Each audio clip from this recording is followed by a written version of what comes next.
how to create a new Outlook mail account. So first you want to open up your browser and then search for Outlook like this.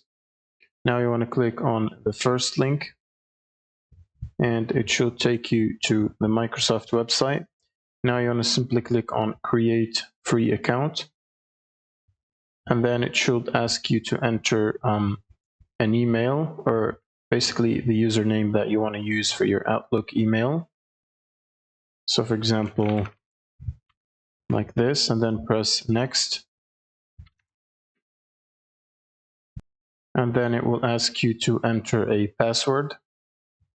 And then you will need to provide some details about the country and the birth date. And then it should ask you to enter your first name and last name. And the next step is to solve this CAPTCHA to prove that you are human.